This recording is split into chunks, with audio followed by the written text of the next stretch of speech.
Magandang araw mga kaibigan. Ito, magandang balita ito. Merong Facebook reel posted by Dare to Us. Itong si Attorney Harold Rispecio, ang ganda yung paliwanag niya. History repeat itself. Ang lolo ni Senate President Tito Soto convicted ng indirect contempt ng Supreme Court noong 1949. Parehas sila ng ginawa. So, basahin ko lang muna itong nakasulat. Indeed, history repeat itself. May jurisprudence, pangalan din na Vicente Soto. Lolo. Noong 1949, lolo niya at senador din. At doon ay na indirect contempt at convicted siya. Nag-fine siya doon. Ang ginawa ng lolo niya doon ay kapareho rin ng ginawa niya. Pakinggan natin si Attorney Trispicio. Jurisprudence, pangalan din, Inre Vicente Soto, 1949. Lolo niya at senador din. At doon, indirect contempt. Same case at convicted siya. Nag-fine siya doon. At ang ginawa ng lolo niya doon ay pareho rin sa ginawa niya dito. Criticize niya yung decision ng Supreme Court. Intimidate niya yung Supreme Court. Pinuli niya yung Supreme Court. At sinabi, makapalitan yung mga laman ng Supreme Court. Yun din ang sinabi ni Senator Tito Soto dito. Mag-chat-chat tayo at palitan natin yung laman ng Supreme Court. Kaya mataas ang tiwala namin sa case na ito dahil merong precedent na lolo niya pa. At kung ano ang ginawa ng lolo niya dati, yun din ang ginawa niya ngayon at same case at same penalty rin ang lalabas laban sa kanya ngayon. The history repeats itself. So yun sa Inri. Sa matter of fact, Isa pa, jurisprudence, pangalan din, Inre Vicente Soto, 1949. Lolo niya at senador din. At doon, indirect contempt. Same case at convicted siya.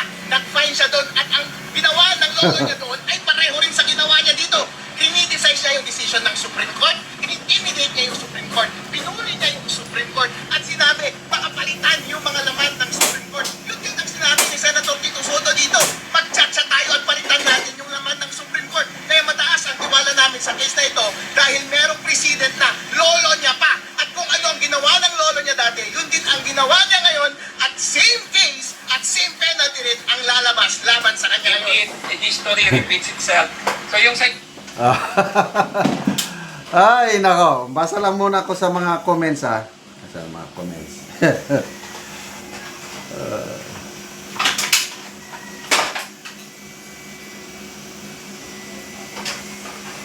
Ito, nandito nga yung desisyon ng Supreme Court. Basahin ko. Republic of the Philippines, Supreme Court, Manila Bank, January 21, 1941, Vicente Soto. This is a proceeding for contempt of our court against the respondent, Attorney Vicente Soto, who was required by their court on December 7, 1948 to show cause why he should not be punished for contempt to court for having issued a written statement in connection with the decision. Nandito yung dokumento. Yung jurisprudence ba, it's a proof na Vicente Soto, lolo ni Soto ngayon, convicted ng indirect contempt. Ay, nako. Wala kayo sa lolo ko. Di ba, may mga contest na yon, pagalingan ng mga lolo. Ay, nako. Ano ba? Ito. Onyad Bakyase. In 1949, Vicente Soto was cited for indirect contempt of court by the Supreme Court of the Philippines because of remarks he made criticizing the court in connection with a pending case. Okay. What happened? At that time, history na ito. At that time, Soto was a senator. He delivered a privileged speech in the Senate criticizing the Supreme Court. His speech referred to a case involving a newspaperman commonly associated with the case in Soto. The court viewed his statement as an attempt to pressure or influence the judiciary, which could undermine judicial independence. Why was it considered indirect contempt? Indirect contempt happens when actions outside the presence of the court disrespect the court, obstruct the administration of justice, or tend to influence pending cases improperly. Because of Soto's statements were made outside the courtroom in the Senate and published publicly, the court classified it as indirect contempt. What was the ruling? The Supreme Court found Soto guilty of contempt and imposed either A, fine, na multa, and a short period of imprisonment. The case became important in Philippine constitutional law because it highlighted the limits of parliamentary speech immunity, the principle of separation of powers, and protection of judicial independence. I-shoutout ko muna mga kaibigan kong researchers ko, si Eudora at Chris Torres. Tinanong nila ko, General, ano ba ang parusa kung sakaling ma-convict si SP Soto ng indirect contempt? Sinerch ko. Mababa lang ang parusa. Multa, 30,000 pesos. Imprisonment, not more than 6 months. Yun ang nakalagay sa Google. But, the fact na na-convict ka ng indirect contempt, nakakaya, di ba? So, history repeating itself? Grabe. Sabi ni SP Soto, bakit ako lang ang inyong kinasuhan? Nakakatuwa eh. Ang dami namang mga abogado, mga retired Supreme Court Justice, hindi sumasang-ayon sa desisyon ng Supreme Court. Nagsalita sila, bakit ako lang inyong kasuhan? Bakit sila hindi? I don't know. Paborito ka ni Attorney Harold Respecio at Attorney Topacio. Pasensya na lang. But anyway, may due process naman. Good luck na lang.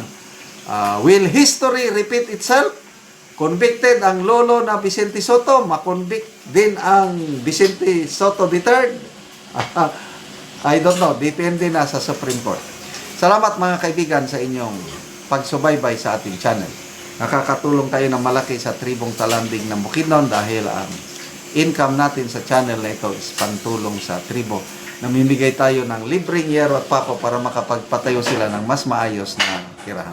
Panoorin nyo ang video nito. Tapos mo ni si ante ang matagaan og yero nga nagkinahanglan og yero, so matagaan siya, mo siyang gitagaan.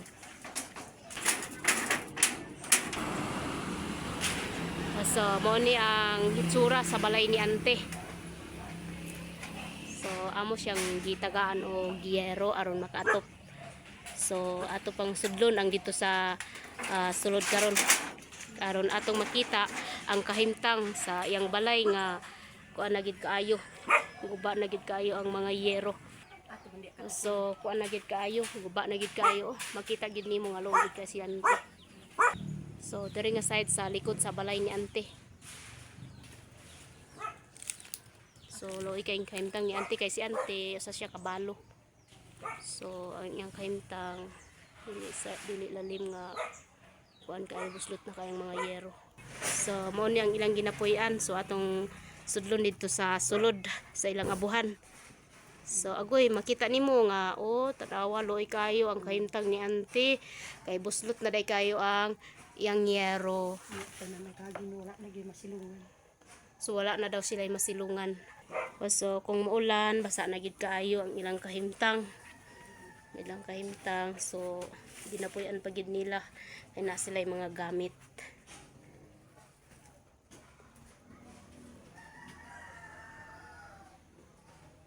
So makita nimo nga luoy gid kayo. Naguba na gid amo.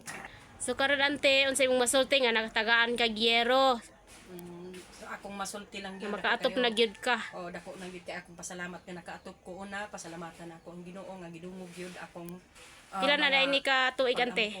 Mga muduol na ni siya mga 30 years. So na kay bana ante. Wala na ko banan. So mga anak na lang ante. So dako kay mong pasalamat. Dako kay akong pasalamat sa nagdumala ni ini labi na sa nagdala og labaw sa tanan sa Ginoo. Sige ante, salamat kayo. Na makaatok na gid ko. Makaatok. Minaot ko nga daghan pagid parehas nako nga matabangan. Sige ante, salamat. Sa tanan.